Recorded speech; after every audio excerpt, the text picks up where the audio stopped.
Good afternoon. Today is Monday, April the 13th, 2020, and I'd like to provide a summary translation for the English language audience of the briefing held just now at the Center for COVID Situation Administration, or CCSA. First of all, while we remain strong and cautious in the fight against COVID, we'd like to remind you, of course, of what makes us all happy. Of course, today is Songkran, so happy Songkran, happy Thai New Year. This festival is celebrated in the neighboring countries of Thailand as well. So we'd like to offer the happy greetings to our neighbors as well.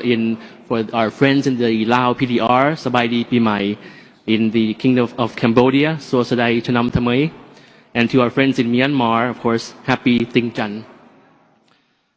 The spokesperson started with the message this morning from His Excellency the Prime Minister, and I'd like to capture this. This message conveys the message of His Majesty the King, and I'd like to humbly capture this for the audience. His Majesty the King graciously praised the joint efforts and cooperation of all public and private sector, as well as the general public in the fight against the spread of COVID. His Majesty the King also gave moral support to everyone and expressed readiness if there is anything that their Majesties the King and Queen could do to provide assistance to the people.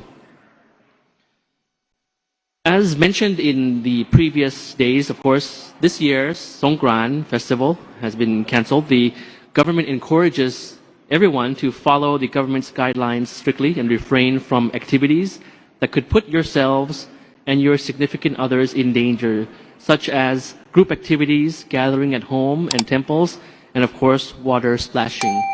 Here we have on screen for you a slide on the do's and don'ts produced by the Public Relations Department in English.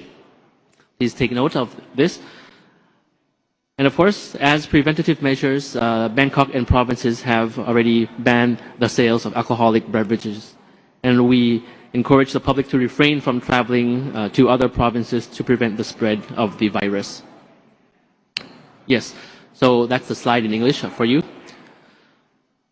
Also, the Prime Minister paid a visit to one state quarantine location in Bangkok, which is the Elegant Hotel, Airport Hotel, wherein he thanked the hotel staff, owners. He thanked the private sector for their contribution, as well as the officers and staff for their work, and for those in quarantine for their cooperation. He also inspected a local checkpoint organized by Udom Suk Metropolitan Police Station and offered moral support to the police officers. Aside from this morning, actually, the CCSA held a meeting with the 8 operation centers, the 8 clusters at 10 a.m. this morning, wherein the Prime Minister chaired the meeting. In the 8 clusters, he prioritized various issues important to solving the COVID situation, including the economic impacts, the impacts to the country's GDP, as well as assistance to all sectors. The security cluster, one of the 8 operation centers under the CCSA, also gave their report on the operations. The cluster about mass distribution, as well as the cluster on transportation, also reported to the Prime Minister. One operation center is on the foreign travel and ties abroad, which is, I'll just recap briefly. This operation center reported to the meeting this morning, firstly on the repatriation of Thais from abroad by air, wherein the Foreign Ministry is coordinating with the CCSA on a daily basis. The second is on the reopening of the online registration for land repatriation on the 15th of April, which will enable land repatriation through 21 land checkpoints. And the third point is on migrant labor cross-border movement, wherein none are currently stranded along the border, and the center is addressing the issue on illegal border crossings, which is an important issue, through natural pathways, illegal border crossing through natural pathways, coordinating with the relevant agencies involved. The next issue I'd like to touch upon is the general situation, the statistics, and the number that we have. We report to you on a daily basis. The new confirmed cases we have is 28, which is quite good news because in the past 4 to 5 days, we have been seeing a double-digit growth in new confirmed cases and not 3-digit confirmed cases. So 28. 28 totaling, making the total of confirmed cases 2,579 confirmed cases. As we have the slide in English on screen for viewers. The total number of recoveries we have to date is 1,288. The fatalities, 2 new fatalities, making the cumulative fatalities 40 in Thailand. The 39th fatality is a Thai male who was diagnosed in a private hospital in Samut Prakan province. He had 38 degrees Celsius temperature. He tested negative for influenza A and B, but positive for COVID. And he was on a respirator and passed away on the 12th of April.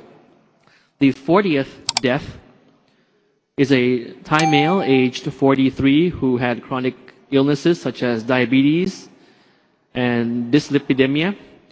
He had kidney failure, a temperature of 39.4 Celsius, diarrhea, cough as symptoms. He went home once and came back to the hospital. He had breathing difficulty and passed away on the 11th of April.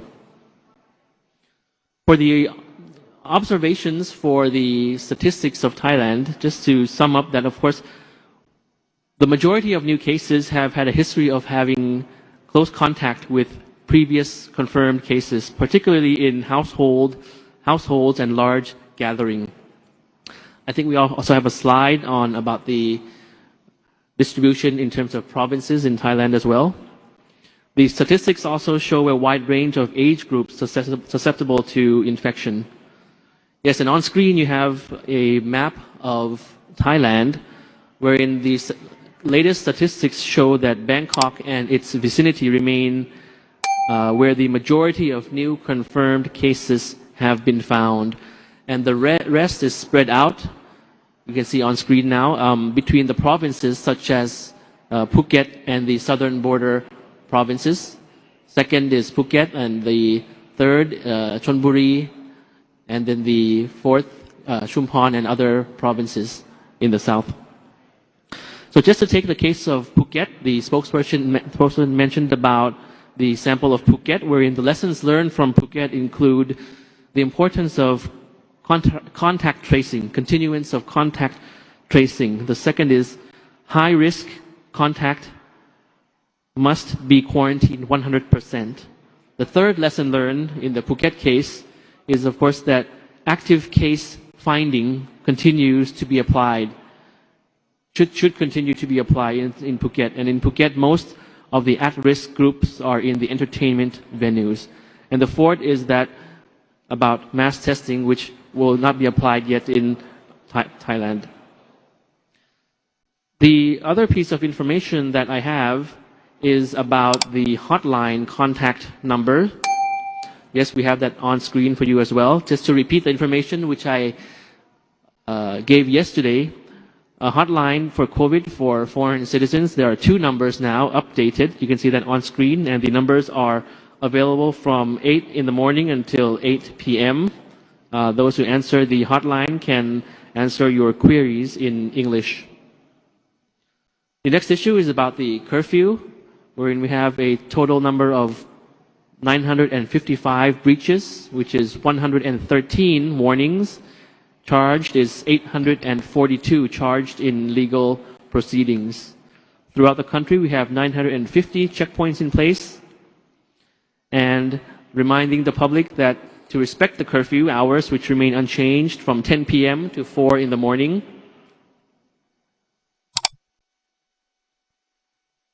The additional point that I'd like to provide is on the Thai repatriation, wherein we have incoming flights tomorrow, the 14th of April, from Republic of Korea and Taipei, making the total number of returnees tomorrow repatriation tomorrow to be 160, and we will update to you on the other inbound repatriation in due course.